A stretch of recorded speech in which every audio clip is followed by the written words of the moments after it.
ન્યૂઝમાં આપનું સ્વાગત છે। આણંદના હાડગોળ ગ્રામ પંચાયતના વોર્ડ નંબર 2 માં પીવાના પાણીની વિકટ સમસ્યા સામે આવી। આણંદના હાડગોળ ગ્રામ પંચાયતના વોર્ડ નંબર 2 માં પીવાના પાણીની વિકટ સમસ્યા સામે આવી। વોર્ડ નંબર 2 માં મહિલા સભ્ય હોવા છતાં શાસન પતિદેવનું કેમ?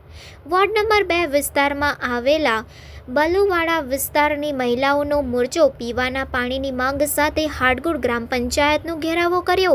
હાડગોળ ગામમાં આવેલા વોર્ડ નંબર 2ના બલુવાડા વિસ્તારમાં છેલ્લા 1 માસથી પીવાનું પાણીની સમસ્યાનો ભોગ આ મહિલાઓ બની રહી છે।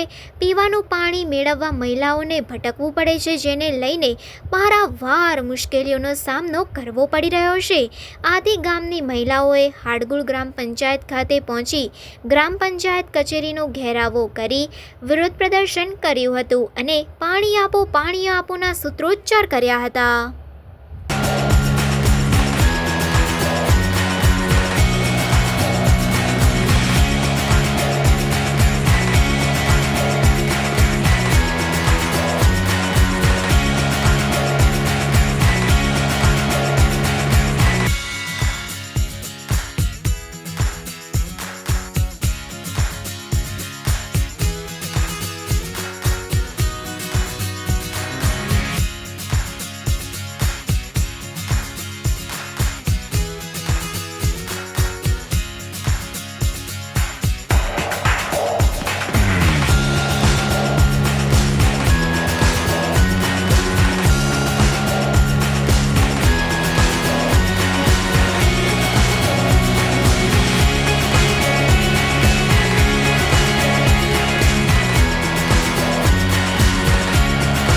સમાચારોની ઝડપી અપડેટ માટે હમણાં જ સત્ય સ્વરાજ ન્યૂઝ ચેનલને લાઇક, શેર અને સબસ્ક્રાઇબ કરો।